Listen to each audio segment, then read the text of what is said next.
The Spanish Announce Table. We have reached episode 256 of the Spanish Announce Table. Tom, do you know what that means?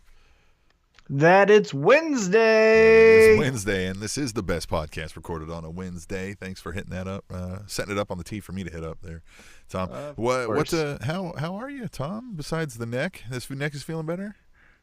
Neck is getting better every day. Just kind of in the rut and in the muck of it all, just getting through it. Right, like I'm in the middle of it. I'm almost there. I'm on the tail end, hopefully, of recovery. Then I got some physical therapy, but overall, feeling, about how I do every day, uncomfortable. And I feel like I'm being slowly choked all the time because this neck collar is tight. Well, yeah, you can't have it loose. You gotta not have it loose. Although I am sleeping in a bed now, so that's good. I got a pregnancy pillow, courtesy of one of Emily's sisters-in-laws. So I'm using that. So I am able to sleep on my side, which is good. So the lower back isn't just being constantly pressured on throughout the night. So that was cool. How does getting a shirt on and off, now that I'm looking at this thing, that's got to be somewhat difficult. Oh, that was one of my first goals. I can do that pretty well now, right? So I take it off. Well, Emily will take off the neck collar for me, and then I will gut through getting the shirt on. Oh, so you take the neck collar off to get the shirt on. Well, sometimes you can put it on over, right? Right. But I don't have too many shirts that have that huge, right. You like don't want to stretch. I don't have. Neck. Right. I don't want to stretch the neck of my shirts, and I also don't have a lot of button ups, so there's not really ones I can keep loose like that. So I was like, I don't want to stretch any of my nice shirts, and my rest and t-shirts. Polos. Yeah. Nice. And so I've been taking this off and then putting on a t-shirt, then putting it back on. But I'm able to sleep on my side. That's been how does getting that go me then? more sleep. When the collar's off, are you worried like, oh shit, I'm gonna? No, I mean I stay pretty stable, and I put my arms kind of at like a 75 degree angle, and then just throw it on.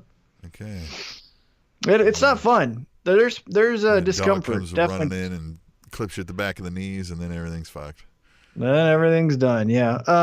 It's discomfort for sure. I'm not saying in any way like, oh, it's easy. Ho, ho, ho, ho, ho. I'm putting on shirts. No, every day sucks. But it's getting better. It doesn't suck as much as it did yesterday. That's the good thing.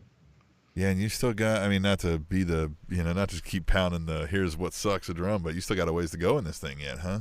Still got a month. All right. Well, third of the way done then? Sure. Hopefully. Well, if I need surgery, then man, I'm not even 10% done. Then I got to wear it after next surgery. Oh gosh. Yeah. That's rough. Like 9 months in this son of a bitch. But so we'll see. Outside of that, did you have any fun activities or anything this week? Or? You know what? I did not. I took part in the goal of another person, and that other person was Emily. Emily is a great, fantastic baker. However, she had been wanting to make a London fog cake for some time. Finally did, and I was on the other end of that cake, reaping the benefits. Ate it. It was delicious. For those who do not know what a London fog cake is, has a little bit of coffee, has a little bit of caramel, has a little bit of tea, has a little bit of chocolate.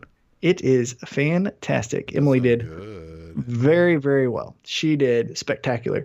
Also, may have mentioned it last week, but to follow up on it, if I did, and if not, here's news. My company was named one of the 10 best small companies in Kansas City. And we were interviewed this week to say, like, what's the culture like at the company? What's the benefits of here? What are some of the struggles of being in a small business? Yada, yada, yada. We're up against some companies such as Charlie Hustle, if you know Charlie Hustle. Yeah. Ripple Glass, another one here in Kansas City that's making waves nationally.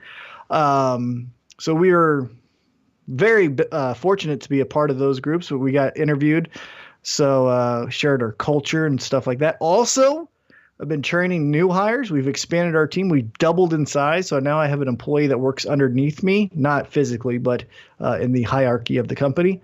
So I'm training her, getting her up to speed. She's able to she's really sharp. Her name is Emily as well, but her name is Emily. Her initials are EEE. And so I've been having her try to do the EC3, the EC, how he puts the 3 across his chest. I've been having her try to do that across her shoulder, like, because, the chest being appropriate, but like just across the shoulder. And she's kind of catching on. Yeah, we're going to get that. We're going to get that to work. We're going to get that Well, if you show her EC3, she might catch on. Maybe, definitely. So yeah, it hasn't been the most, what should I say, spectacular weeks in my life, but it hasn't sucked. I'm getting better. That's the most important thing. What about you? What's new with you? Started the side gig at a friend of the show, Dustin Kaufman's new comedy club. He opened the doors to the public for the first time last weekend. Well, Thursday through Saturday I was there, and running the sound for him. And it was crazy, Tom. So he's had to push back due to, they had to get rid of a contractor and then had to get somebody else on board, right? And then he's run into having to wait on inspections and that kind of stuff, So like they passed their final fire inspection 3 hours before they opened the door. They're still awaiting their health inspection, so they couldn't serve food, so they had to go like buy a bunch of like snacks to just give away for free. You know what I mean? Like, but they paid this comics and they're ready to go, right? And they're like, well, we might as well offer up, people to, come in. So, but now they've got like the weekend shows were still great. I mean, the Saturday night, the first show was damn near sold out. Great guy, Colin Kane. I don't know if you've heard of this guy. He's an insult comic. Okay. And Tom, he's amazing at it. Everybody in the room, he could just roast. I mean, without fail. He was super funny, and he would engage people. He'd do the bits where he'd call somebody on the phone, like an unexpected, you know what I mean, family member and stuff like that. Like, he was just great, like on spot all the time. His opening act was Gary Michael Anderson. These guys are out of California. He was super funny. And then there was local comedian Andrea Kaspari, funniest. Okay. She's also a high school English teacher, so that's fun. Some fun stories in that. So it was really cool, though. It was fun. I like stand-up comedy is probably, if there was two loves, there was in the arts, it was pro wrestling and stand-up comedy. So I'm a big fan of this. All right, I'd like to know what that insult guy. I'd like to know his insults because I got some good ones. Man, he'd just start asking audience members questions. You got to watch some of this guy's stuff. Find him on YouTube, Colin Kane, and he would just like. Well, it just started out like right out the gate. Like I knew he was an insult comic, so I understand, right? It comes right out the gate. So I'm running the sound, right? And he comes out. It's his, like he's the last guy, right? He's the main eventer, and he's like, yeah, keep it going. So like he's doing the keep it going. So Dustin's over at the sound booth, and he's like telling me to keep the music cranked up, right? Don't be fading it down, right? So I'm cranking it up, and I'm looking at Dustin. He's like giving me the thumbs up, and then I look back at the stage, and Colin's over there like telling me to turn it down. And then he's like, "Hey, yeah, no, you can turn it off now." And he's like, "Great, we got a fucking retarded guy working in the sound booth over here." I mean, it just starts right, and I'm like, "Hey," and then I was like, "Oh yeah, all right, all right, he's a fucking right, yeah, that's what he does." And I can't even like remember some of this, but I mean, they were ragging on the club because the club's in the state it's in, right? Like it's in a half. Ready to open, right? And so the opener, Gary Michael Anderson, he opened with his fun line was he was like there's a hacky joke that we do as stand-up comedians when there's a really shitty club that we're working in, and he's like, but this time I can say it with all sincerity that this club's going to be really nice when they finish it. He was like, normally, and he was like, in all seriousness, this one they're just not finished. Right? He was like, this place is going to be amazing, but. Yeah, not now. He was like, you guys look real cute with all your chips and soda. It looks like a middle school football game out here, right? So, which you know what I mean. Dustin was kind of pissed about all that scenario, but you do what you got to do, man. The joys of entrepreneurship. You get curveballs and you got to roll with it. That's what happens. But they do have the liquor license now, right? So they're still in the process of getting the health license and the kitchen open and all that. So if you're planning on going now, you'll want to eat before, or there's a place right next door. But they do have adult beverages now ready to go and the bar open. So they're getting there, right? But Dustin Kaufman, it's called the Comedy Club of Kansas City. If anybody's in the area, go check it out. Andy's a big pro wrestling fan, so any pro wrestling fans that are listening in Kansas City, go support a fellow pro wrestling fan. Support the community. In the sound booth, he was like, oh man, I forgot a mic back here for the sound booth for a backstage mic, and I was like, well, we kind of need that, right? If I'm supposed to be announcing, the start of the shows and all that, and he was like, yeah, there's mics upstairs. He's got like an upstairs, storage area. And I go run up there, and he's like, it's my old podcast box, because he had a pro wrestling podcast and a comedy podcast. And I go find his box, and he's got all these little wrestling figurines. And so I take them all down there, and I've got them all lined up now in the sound booth, right? Like, I like it. Good for you. Yep. Yeah. So, he was like, I love that. You want more wrestlers in here? I was like, yes, I do. And he's like, all right, I got you. He's got, at his home studio, his walls are lined with, he's like a collector, right? He's got in the box toys lined in the walls and stuff. He's even got one that's an NXT. It's one of the AOP guys, but the box says Bobby Roode. So he's got that hanging on the wall, right? Awesome. Nope. Yeah. No, that's not Bobby Roode. So yeah, Dustin Kaufman coming to Kansas City. That was the most of it. We went back to Swim Trunk, had his first soccer game back from being grounded. Swim Trunk, we'll spare the details of why he was grounded and had to miss soccer the previous weekend, but coach was like, oh, this is your first game back, huh? Because it was at halftime after they were talking. And he's like, yeah, and he's like, oh, good, because you get to run the whole second half with no subs then. I was like, oh, did he come out with aggression? Yeah, man, he played the whole time. And then so next game he was asking, he's like, can I play the whole second half again? We're like, no, we got to rotate kids. You know what I mean? Like, yeah, he thought wants it was to a play. Punishment, and it was thought it was a punishment, and actually it wasn't. He loves it because that's all he wants to do. He wants to play. He's starting to like the indoor more because there's more of that, right? You're playing more. You're not standing around. You know what I mean? It's just a different game of soccer, right? So, it's a better game of soccer. Yeah, so there was that, and then other than that, man, just living. But, well, hey, yeah. You mentioned AOP. Funny, they haven't been on our TV in a while. Yep. That brings us into the world of pro wrestling because who knows if they were part of the Superstar Shakeup, which was the week in WWE. So, Tim, let's get into our general thoughts because we're going to make this one a quick one this evening. So the general thoughts of the Superstar Shakeup. What did you think of both shows, kind of generally speaking? Any moves that surprised you? I was surprised when I saw AJ Styles going, right? Okay. To Raw, but then I thought, nah, that makes sense, right? Because they typically would do that, right? If somebody was the main guy and had his run and beat everybody, well, then we can't leave him there because, there's going to be one or two that come over, right? So that's not really going to do anything. You got to move him over to the next thing, right? So the Roman AJ Styles swap, I like. That one was kind of like, okay, I can roll with this. That'll be a different feel for each of them. So that one stuck out. Lars was on both, but they keep with WWE. But they said he was on SmackDown. Right. They said he was on SmackDown. Right. Yeah. Yep. So there's that. I'm kind of getting behind the Lars. Right? He looks like a freak. Looks like a circus act that escaped and he's just beating people up. And you're kind of like, ugh. Well, I like the people that he is beating up. Well, yeah, but I like the people that he is beating up. If you know, it's Kurt Angle, it's Rey Mysterio, it's R-Truth. It's like the SmackDown roster of 2005. Right. And so I like that aspect of it. I thought, it was really fun. I always like Superstar Shakeup just because it adds a sense of unpredictability. The only thing I wish is that the characters the wrestlers that were moving shows could have been introduced in a different format than just, hey, it's a person. Right? Like, remember last year's Superstar Shakeup when Daniel Bryan got cleared to come back to wrestle, and his last act as general manager was requesting that Raw trade Miz to SmackDown because he wanted to punch him in the face. Like, that gave us a reason and an understanding of why Miz was going over to SmackDown. Now, I'm not saying you had to do that every single time. I did enjoy oh, wow, it's, Finn Balor on SmackDown. But I wish there was a little bit more storyline with some of them, right? Have Rey Mysterio request to go to Raw because he still needs vengeance on Andrade or something to that effect, to where there's a little bit more storyline than just the guy's on a new show, the girl's on the other show. That was my only criticism of how they did it with every single person. With that being said, though, I did enjoy the tease from Vince McMahon saying the biggest acquisition in SmackDown history was coming. Now, to him, it was Elias, which was funny, but then it turns out to be Roman Reigns.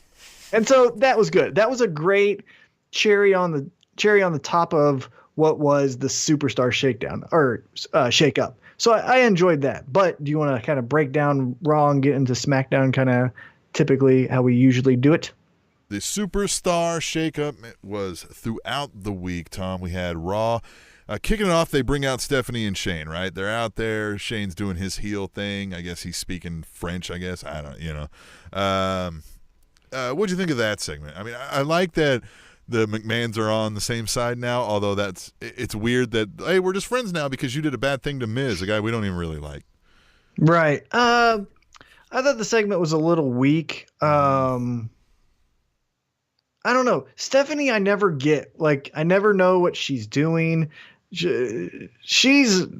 I'm ambivalent towards the McMahons right now because they're so vague in what they are.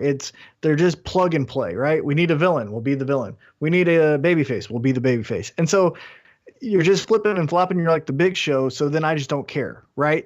And so when they came out, it just made me go like, I don't care. Now, Miz coming out made a little bit more sense. So they're going to continue that, but now on Raw. And again, that doesn't I don't know why, right? Like, that's a good storyline. I guess, you need 3 hours to fill on Raw. So you have a built-in storyline. So you don't have to do a lot of legwork. So you can just add segments to what's already an existing storyline. But why would you move Miz from a story? Like, if we're kayfabe here, right? Like, what was the reason of moving him? It doesn't make any sense. Yeah, that's true. You rewarded him by going to the A show. And so what was there? It was just, he shows up.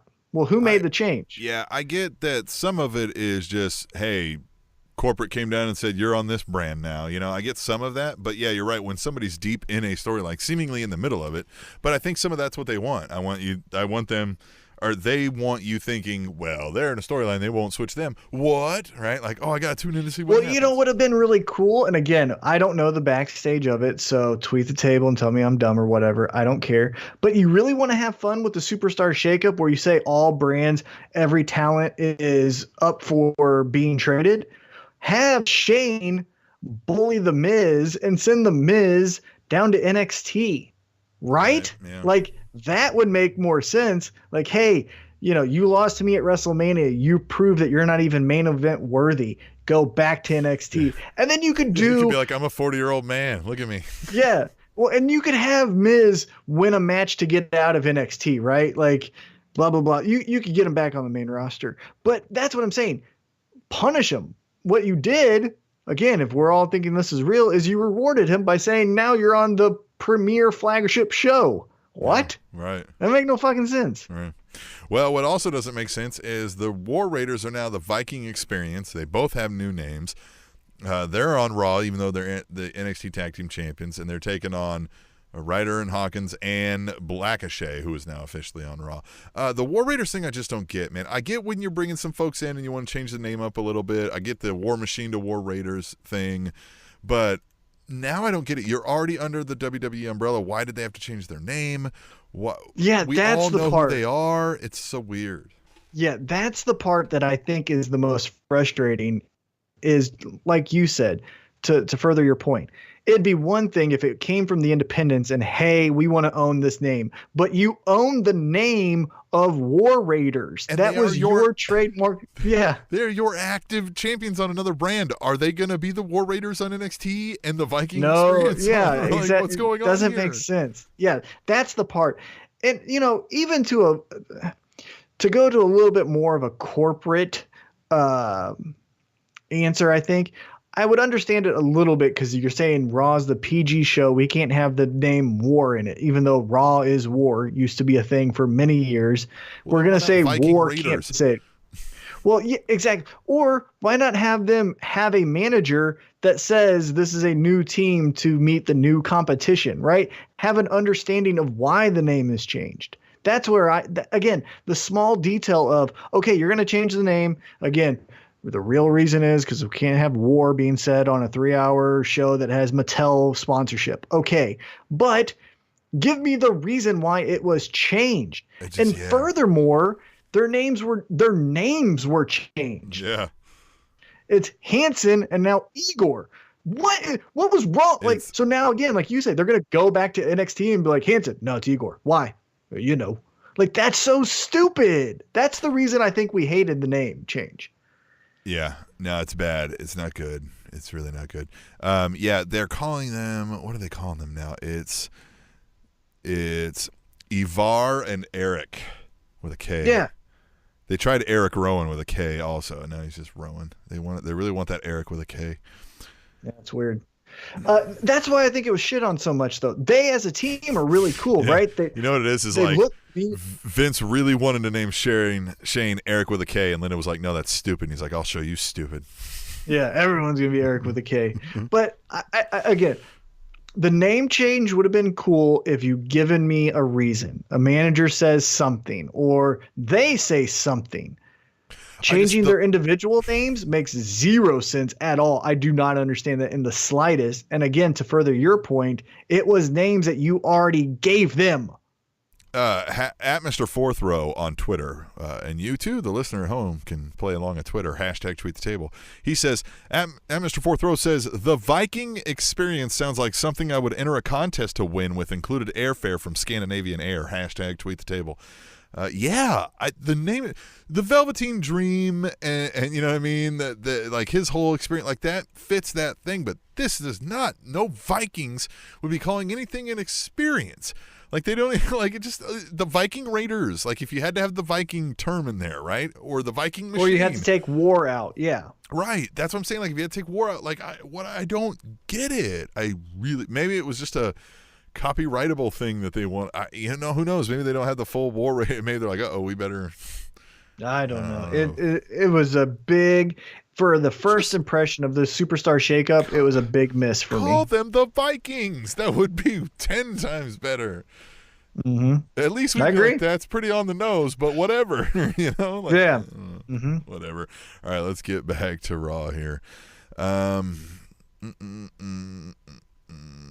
Oh yeah, Finn Balor and Andrade. So Andrade's there now. Oh, what we didn't hit on when we were running down the shakeup is that no married couples were affected by it, being that they weren't split. But Andrade and Charlotte are now split shortly after they announced that they were a exclusive couple. So there's that.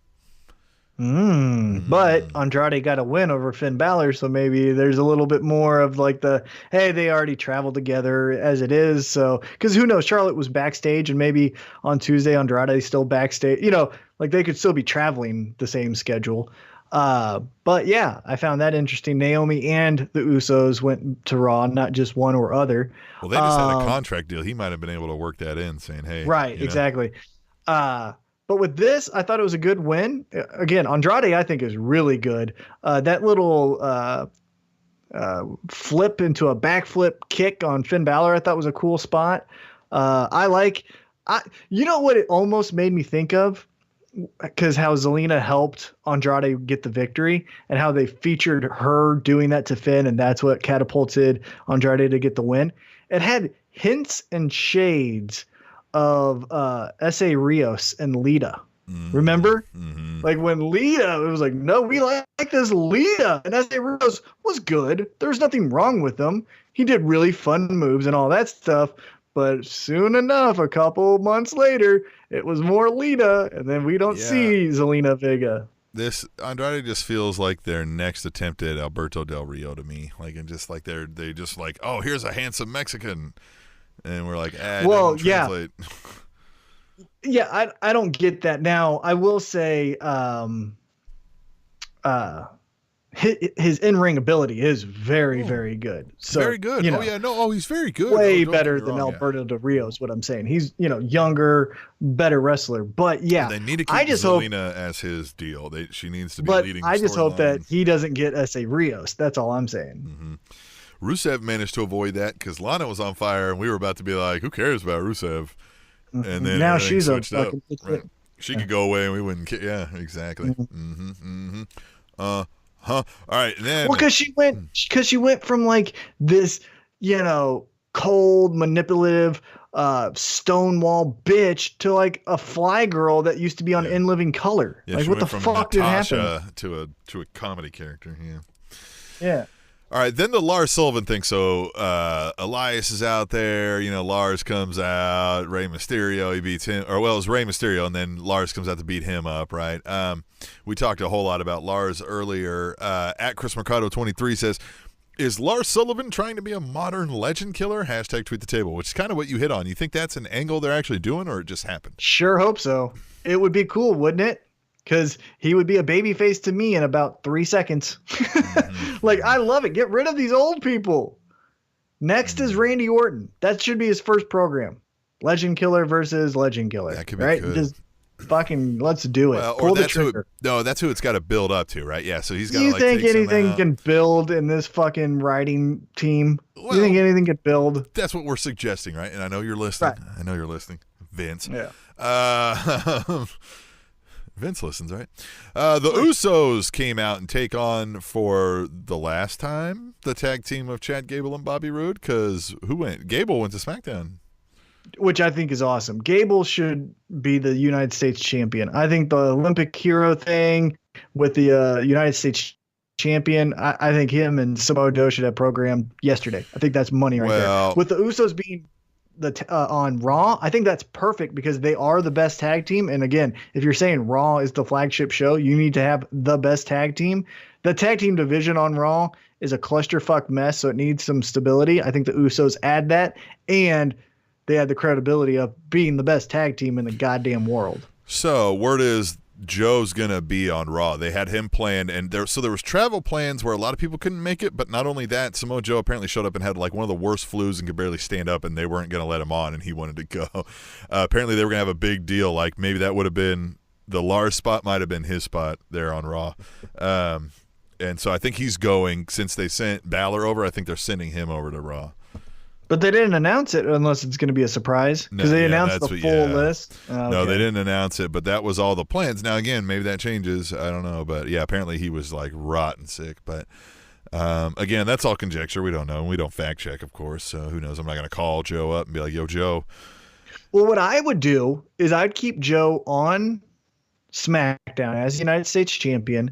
You know, this stupid show where it's the Shield 9 millionth time final chapter, whatever the fuck it's called. That can't be the only match. So then put Finn's title on the line against Andrade again. Have Andrade beat Finn for the Intercontinental title. So you keep the Intercontinental title, the better of the two belts, on Raw, and then Samoa Joe can stay on SmackDown. And again, I get what I want, and you get Chad Gable to take out Samoa Joe, come your new Olympic hero. That's what I want. God damn, that's a good storyline. At B_double_D says, there's been so much blending of brands around WrestleMania season that I actually forgot who the hell was on what brand anyway. Hashtag tweet the table. That's very true. Outside of the AJ Styles and Roman Reigns, none of those talents to me solidifies what brand they were on. Now, the Usos, I guess a little bit, they've been SmackDown since the jump and really haven't been on Raw to like jump around like Becky Lynch did there for a little bit. But yeah, other than those two talents, and Seth Rollins, I guess, would be a Raw talent in my mind. Yeah, none of them scream they have to be on that one show. Mm-hmm. Yeah. All right. Let's see, where were we at? We had the Sami Zayn on A Moment of Bliss. Did we get an official that Zayn is on either brand? Did we get that? He's on Raw. He's on Raw. Yeah. And how awesome was that? The playing of the music 3 times. And he's like, hey, and watch this. Ole, ole, ole, ole. And then he's just like, you idiots. Well, yeah, and I love how he still turned on him, right? Like, it was just, yeah, it was great. Yeah, he's on fire right now with this. I can't wait to see where more of this goes. I love it. He is so much fun. And think of this. Just think of this. Maybe not a year ago because they were both heels, but let's go 2 years ago. If you were to say in 2 years' time that Kevin Owens would be the Big O honorary member of the New Day and Sami Zayn would be the one shitting on his hometown, I mean, would you even consider that? Like, no. And now look where we're at, where Kevin Owens is the endearing baby face that we all like. He's fun. He's awkward. Isn't that cute? And Sami Zayn's the one where like, you dastardly bastard, you shut your mouth. How awesome is that? Wrestling can be great sometimes. Wrestling is fun. Okay. The Iconics taking on Bayley and Naomi, who Naomi is now on Raw as we discussed. Bayley, we'll know when we talk more about SmackDown, is over there now, but she manages to get the win with Naomi against the Iconics. But the Iconics, so the women's tag champs get to bounce around. I don't know where they'll land when they lose the titles, but yeah, I don't. One comment that Bayley made on SmackDown, and we're jumping ahead a little bit. is how she and Sasha Banks spoke into existence the women's tag team title. Why? Well, here, allow me to speak into existence the elimination of the women's tag team championship, because it's fucking a waste of space.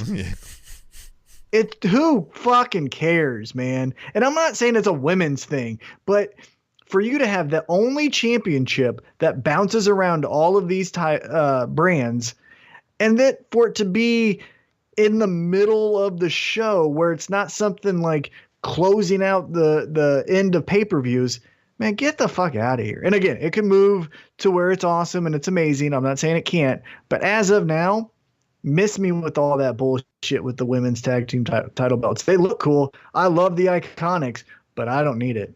Get it out of here. This is where I say the brands need to be more distinctly different. Have a brand that has the women's tag team division.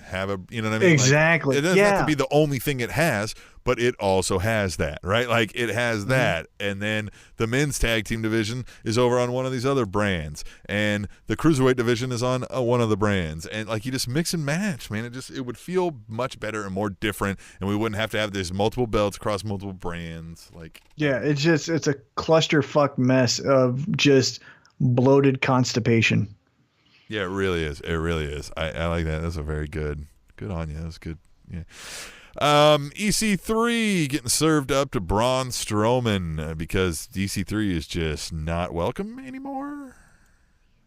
And here's the thing. It's sad, right? When like a talent was so good in TNA comes back to WWE and you think, well, that TNA talent could do wonders in WWE, and then it just all falls to the wayside. That's sad. However, I'm not joining any hashtag give EC3 a chance. Yeah, I mean, fuck that. I don't. He ain't it, man. Yeah, so just ask for your release and go to AEW, and you and MJF can fucking be a tag team of like the 1%ers, and just go do that shit over there, because you're obviously fucking floundering and drowning in WWE. So get the fuck on, man. Yeah. I don't need to give you a chance. Fuck off. Well, yeah, at B_double_D says, yo, EC3, just ask for your release already, dog. Pretty sure they'll give it to you. Hashtag tweet the table. I don't know why he turned into Randy Jackson there all of a sudden, but. Hey, dog. Yeah, is that a dated reference? Yeah, does anyone know who that is anymore? Yeah, I don't know. It might be. We're old. We are old, but B_D gets it. I know he gets it. He knows what's up, dog. It's a no for me, dog. To EC3 also. You know, it's like, I mean, like, I liked EC3 again in TNA. Now, given the chance to shine in a more prominent storyline, yeah, EC3 can do well, but he's not going to get that chance to shine here in WWE with the talent they have now. It's just not going to happen. So, again, yeah, like you're saying, why are you here? Yeah, and for me, that 1%er can only be a main eventer. You can't say a 1%er in the opening story or in the opening match. So if you're going to be the 1%er, you have to be in the main event. And to be in the main event, you've got to go either back to Impact or AEW or Ring of Honor. Like, you're not as good as Seth Rollins. You're not going to be in the same spot Roman Reigns is. So if you're not going to be in there, just get the fuck on. That's what, again, now if money's great and all that and you're okay, hey, fucking keep going. I don't give a shit. But I don't think twice that EC3 is getting buried. I just go, oh, okay, loses again, and I move on. Not joining no fucking hashtag. Yeah, no hashtags for EC3. All right, Becky Lynch taking on Ruby Riott, and the Riott Squad is broken up because Liv Morgan went over to SmackDown, right? Yeah. So good. Yeah. Look. For as much as we were saying, like, oh, poor EC3, he got put through a table. How many fucking times did we see the Riott Squad just get their asses beat by Ronda Rousey or Charlotte or Becky Lynch? So they didn't look aesthetically pleasing as far as three people together because it made no sense. We were, again, never given a reason why. So, yeah, break them up. Fuck them. And Liv Morgan, I like looking at her. Get her by herself. You know what I mean? Lacey Evans confronts Becky Lynch, and then Natalya is there to take her on. You know, there's all that mess that went on there. Lacey Evans, I'm kind of glad they fast-tracked her up to a main roster. I'm glad they're finally starting to do something with her now. But she's clearly, you know, from an athletic standpoint, and she's fine enough on the mic to get her out there compared to some of these other folks they keep running out. You know what I mean? I could see some good stuff for her in the future. Well, I love Becky. This is my point on that storyline, and it's just from watching television only, not on Twitter. Now, on Twitter, Becky Lynch is still killing it as always, right? Just digging into Lacey Evans, saying, "Oh, you're a blonde from the Carolinas and you do a backflip. Are you sure Ric Flair is not your father?" Like, it's fucking perfect. However, Right. on Raw and SmackDown, the writers or her needs to take a firm stance and put their foot down and get back to being Becky Badass, because this Becky two belts where I'll just knock the heads off all you dopes, generic promo, that's 2 weeks in a row, right? And again, week after WrestleMania, the glow, the honeymoon phase is still there. I get it. Week 2, okay. Shakeup, stalling. I'm still gonna buy into it. But next week, I gotta have Becky Lynch, I don't know, get arrested again. Not that, but something needs to catch my attention. Because on Twitter, like I said, she's still murdering it, but she's becoming very generic. Well, that's what they forget. It's that it's not that like, oh, she made it, we all like her now, we're just gonna like her forever. No, it's that we liked what she was doing, and you know what I mean, like it was the coolest thing anybody was doing was her attitude. So you have to her keep swagger. doing it, right? Yeah, you have to keep doing it. Her attitude, her swagger, all have to be there, and right now it's not. It's a caricature of what it was, just like a little, or not a caricature, it's just like a shell of it. Yeah All right, anyway, let's see. Okay, so we had another Bray Wyatt promo, and then even on SmackDown we had another one of those that we'll hit, but he's going to be a crazy puppet master, I guess, maybe. Yeah. Sure. Well, it's a buzzard. That's what it is. Well, but the SmackDown one was a doll, right? Yeah, that's Sister Abigail. Yeah, is a doll. Wouldn't that be weird? What if he's carrying around a doll like the urn, like the Undertaker did? All right. Like a voodoo doll would make sense. He's from the New Orleans Bayou. It was Sister Abigail, but it was a doll the whole time. But it's a crazy looking saw doll. Yeah.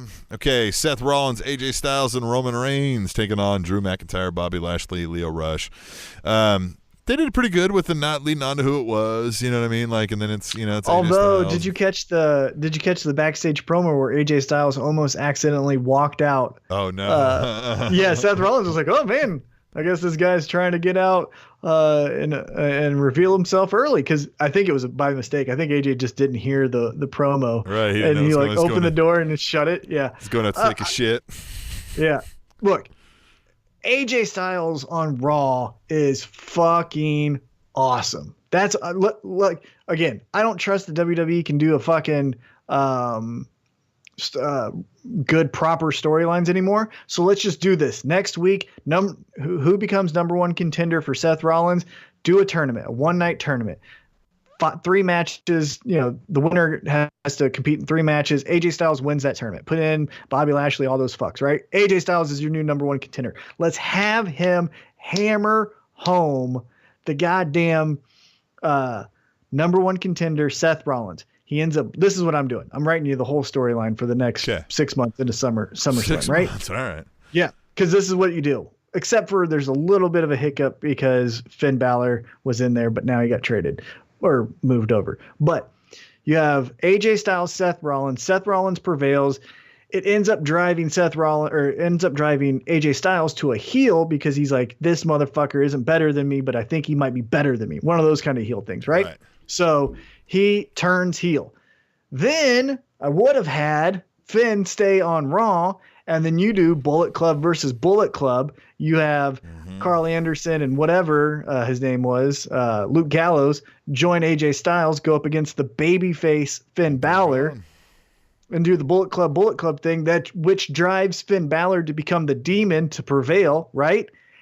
Then after that, so you got 2 programs back to back where AJ's lost. He went from babyface to heel, and then heel, obviously, he lost to the demons. Okay, so you know how you revitalize that character? Still keep him as heel, but you have him go over the fucking heir apparent to when he retires, Ricochet, and you have heel AJ Styles and fucking Ricochet. That's tearing the house down every goddamn time, and that's your SummerSlam match. Heel AJ Styles with the Bullet Club versus Intercontinental Champ Ricochet. Waboom! I like that. That's a really good book. Fuck yeah, it's great. Hire T-Mac. All right, so Raw ends. Let's run down an official list of everybody that made the jump to Raw in this year's Superstar Shakeup. You ready? Mm-hmm. Cedric Alexander. Any thoughts? He's the man that charisma forgot, and I will always remember when Enzo said that because that's what I always think of. Eric Young, and that split up Sanity because Killian Dane stayed on SmackDown, and apparently Alexander Wolf is either leaving or maybe can't wrestle anymore. Maybe something's going on there where he might not be around on TV. Well, hopefully it was Eric Young because Eric Young needs to stop because he's hideous to look at and his character is stale. Well, so bye. He's going to Raw. Lacey Evans, we talked about. EC3. Naomi, the Usos, Rey Mysterio, Zelina Vega, Andrade, the Viking Experience, Aleister Black, Ricochet, The Miz, and AJ Styles. Not a bad class, right? To switch over to Raw. I think all of them can find their own niche there. They all identifiable, characters, as it were, so. Of that entire bunch, I think immediately we need to have Aleister Black turn heel on Ricochet. Immediately. Monday. Right. Like Monday. Let's get that going. Let's get that going, right? Because you don't expect a heel turn or any type of turn the next week when we're like, okay, here's the rosters. Well, so let's just fucking do it. And nobody is like, oh my God, I can't wait until Black and Shay is the tag team champions. Nobody gives a fuck, so let's do something cool, right? Yeah, exactly. Like nobody is like my favorite tag team of all time, Aleister Black and Ricochet. Nobody's fucking saying that, so let's do something. Mm-hmm. All right, we're going to move over to SmackDown. That's what we're going to do. Let's see, the Kevin Owens, right, coming out, the Kevin Owens show. Loved it. Loved it. He's fun. And then, so the Kofi and Xavier Woods, they come out. This whole thing was fun. Him being like, I can do this, I'll be the big K, and then he's like, no like he immediately was like, no, the big O. It's funnier that way. Yeah. I like that he wasn't afraid to move his hips. Yeah. I like that he ate the pancake off the ground backstage when they did the initiation. Yeah, I like the big O. I also like that he actually can't move his hips like he was right. Yeah. But the thing is, I think it's great I don't want to see 2 weeks of this. I think that's a great, SummerSlam when the New Day runs into Kevin Owens backstage and we have a backstage segment and they're like, remember we were cool. And then you call back to this night. That's how it should be done. I don't need to see 2 to 3 weeks of Kevin Owens in the New Day and then Kevin Owens turns because he's Kevin Owens. I don't need that. I just need a little taste, and then let's just move it on, right? Let's keep Kevin Owens as a babyface. We'll turn him heel later on someone else. New Day, let's keep him rolling with Kofi as the champ. Because that's the thing I think keeps getting forgot about is Kofi's the fucking champ. Yeah, we need to have someone fight him. Yeah, we've got to do something with it because he's not been in. There's no storyline yet identified as to who's taking him on. Right now, it's a good way to stall and get over some of the honeymoon phase where they don't have to take it off him so quickly. Right, it helps in some of that stall. I don't get the feel that they're ready to be like, okay, he's going to lose his first. We're not going to Sasha Banks him, right? So who is he going to take on? Who would be your guess that they do, and who would you do? Randy Orton. Is who they're going to do? No, that's who I would do because it's a good – right? Like if I told you Randy Orton beats Kofi Kingston, become champ, you'd believe that, right? Yep. So it's someone who it's not like it's not a Jinder Mahal type of contender where you're like, well, no one's going to fucking let this guy win again. He sucked, right? So Randy Orton winning would be believable. So the aspect of unpredictability is still there, and it adds good credibility to Kofi Kingston to get past a Randy Orton. So then let's say he gets through 3 contenders, having one of those names be Randy Orton makes you seem like a stronger champion. So that's who I would do first. And what the fuck is Randy Orton doing? Nothing. Yep. He could do that. He could beat Bray Wyatt because Bray Wyatt. No, he's going to Raw, huh? Wyatt, or maybe not. Maybe he's going to SmackDown.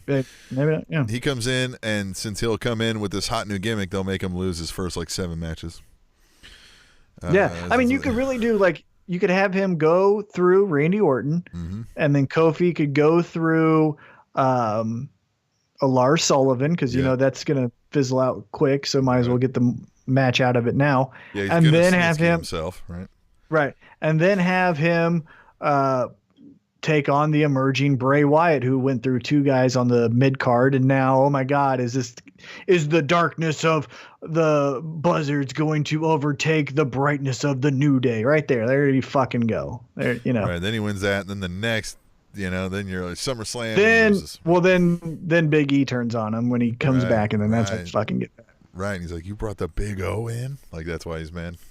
You forgot about me, because then you could because that's how you can get Big E pissed. Well, that's how you get Big E pissed, right? Yeah. Is you just make in 2 weeks another honorary member. Right now it's I can't think of another baby face that's still on SmackDown. Who went over there? Who went? Roman Reigns. It could be Roman Reigns as an honorary. He's the Big G. Member.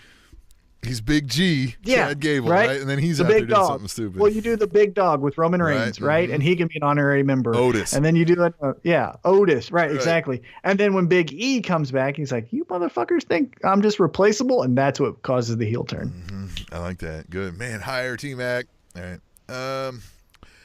Intercontinental Championship, Finn Balor, Ali. I don't know if the title was it's a non-title. But, yeah, good match. I mean, Ali, I felt like just missed an opportunity to catch fire. It all transferred to Kofi, Yep. Yeah, he just looks at him and goes, "What could have been?" Man, if he wouldn't have got concussed or whatever it was, right? You got to hide that shit next time. Yikes. No, don't listen to T-Mac. Don't hire T-Mac. Not for medical advice, obviously. I'm in a goddamn neck collar, but hire him to hire me for writing. You'd be in the writer's room. Fuck that guy. Get him off the doctor's table. Let's go. Yeah. I wrote this. He needs to do the heel turn. God damn it. Time for rewrites. I've got to record the podcast. All right. And then they went backstage and they were doing Big O's initiation, which was so fun. He's like, "These are cold. Like, I can't eat this." They're like, "You got to eat them." Yeah, he ate one off the. Yeah, and then he ate one off the ground, like legit. It looked like. So I thought it was great. Yeah, it was good stuff. Carmella, Charlotte Flair. Sure. Hey, that's always a good match. Fine. And then Lars Sullivan beat up R-Truth. Yep. Cool. I mean, like, nothing was wrong with that, is what I'm saying. It's like, okay, yep, totally get it. I like where they went with Paige was going to announce a team, and then her old team comes out, and they're like, and she's like, "Oh, actually not." But then they bring out one half of the fucking cartoon Sky Pirates, and they just team it with the other Japanese girl on the roster. Instead of bringing up the cartoon pirates, I just don't get what they're... If your intent was... Send Asuka back down then, and bring up the Sky Pirates as a women's tag team then. Like, that's what that is. Like, what are you doing? Well, I think the other Sky Pirate is going to beat... Washed out? No, it's going to beat... yeah. The champ in NXT. Fine. What the fuck is her name? But why? Who cares? Send Asuka back down. She'll be the champ. Send the Sky Pirates back up as an actual tag team. Yeah, I mean, look, you have no... And again, I need some rhyme to the reason. Right. Why is Paige managing these people? These two random people who had nothing to do with each other until now. It doesn't... That's... Yeah, and Asuka doesn't fucking... Asuka just tapped out... Last time we saw her, besides losing to Charlotte, she tapped out Becky Lynch. Why is she now like, I'm in tag? At Katie First Lady says, so Io is staying to beat Shayna, I suppose, which is fine. And Asuka and Kairi can be the new jumping bomb angels. # tweet the table. No, you can't say bomb if you can't say war. Yeah, you can't say bomb in an airport. All right. So, yeah, there's that. The one thing in that segment, though, is did you notice Bayley was getting booed? Yeah, although I did like how she kind of was, gosh damn. Oh, no, she did this later, didn't she? With, or no, how did this whole thing break down? Yeah, Becky Lynch was out there, right? And then Becky Lynch came out, and then everyone, right. And then Bayley was getting she's booed. Like, oh, we haven't seen each other in a while, right? Like, that's the fun stuff. Get into that. Like, they need to go at it. Yeah, and I got into a little tiff, I guess you could say, with Katie Shamber, good friend of the show, because she goes, "Why are you guys booing Bayley?" And I said, "Because it's a stale product." And then she went into the whole, like, I respect people who work hard and do what they're given. And I'm kind of shitting on that response because you don't fucking know. Could be Bayley's idea to, like, I just want to keep on doing this.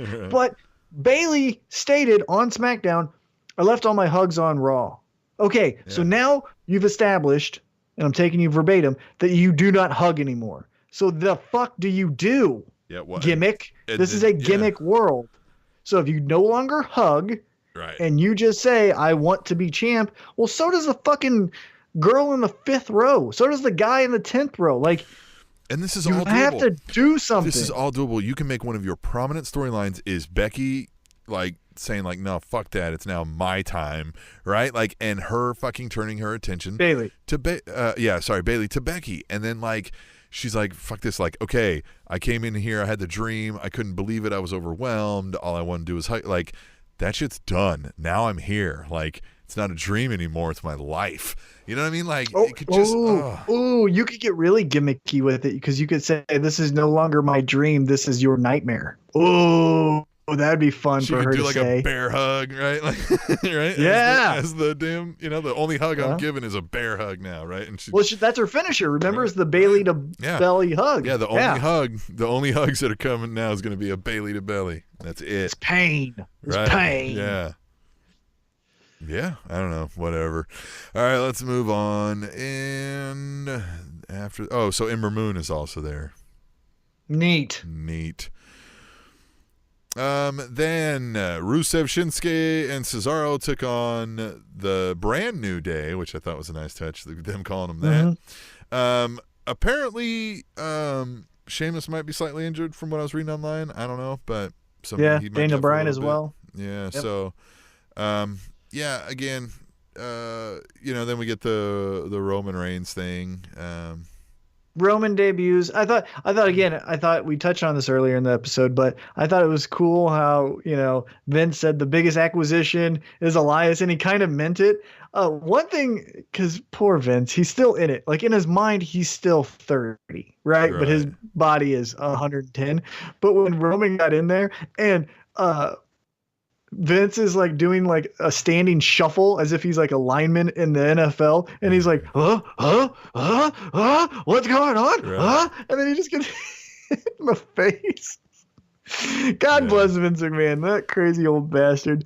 That was my favorite part, is him doing the standing shuffle in place as Elias gets beat up by Roman Reigns. It was so funny. I forgot our final tweet the table from @MetaBoard2 says, do you think Becky had to get special permission to call them belts instead of titles? # tweet the table. Yeah, they were all calling them belts, but that's an interesting, because they're not supposed to call them belts. Right? Yeah, because you're not fighting over a piece of jewelry. Right. You're fighting over prestige and honor. They're not belts. Yeah. It's not a title match. It's not a shot at the belt. It's a title match. Right? Yeah, he's very strict about that stuff. All right, let's run down the list of all the superstars that moved to SmackDown Live in the Superstar Shakeup. We had a confirmation that Otis and Tucker fart noises will be on SmackDown. Mickey James, who's trying to get MILF. The Monday Night MILF. Well, now she'll be on SmackDown. Can't be Monday Night MILF, which sucks. But they should do that. Remember when wrestling was fun? That would sell so much merch to country women. I'd buy a shirt. The Monday Night MILF. Oh, she could have a renaissance of her career. Apollo Crews. Yay. Chad Gable. You're high on this guy. He'll be there. Liv Morgan, Buddy Murphy. You just shit all over that. He'll be there. He'll be there. Asshole. I think he's great. He's not bad. Lars, Kairi Sane, Ember Moon, Bailey, Elias, the Intercontinental Champion Finn Balor, and Roman Reigns, the guy with the wettest hair. What do you think? I think it's going to be interesting. I think it's really interesting to have Roman Reigns on the shorter of the two shows and not the flagship. It feels very much like when they did the Superstar Shakeup in 2010 and they put Triple H over on SmackDown. Remember when they moved Jim Ross and Triple H over to SmackDown, and Triple H was like feuding with the Great Khali and Jeff Hardy and stuff? Feels like that's the move they did to Roman Reigns. So we'll see how he reacts to it and how it's received. I think another big move of why they moved Roman over to SmackDown, though, is because in October they go to the Big Fox, and Big Fox needs big names. Well, and why not get the big dog? Well, and the word is like Big Fox is really planning on Ronda Rousey, and if she's going to be getting pregnant now, she ain't going to be ready to be right. So then you have to right. So then you got to do Plan B, or either have Ronda take Plan B and have Roman Reigns. Yeah, That one hit me. That's a joke to end on. That's a joke to end on. Let's get out of here. Yeah, we'll come back next week for episode 257 of the Spanish Announce Table. Fun fact, Jerry Lawler and Dutch Mantel, or as you know him, Zeb Coulter, were born the same day. The Spanish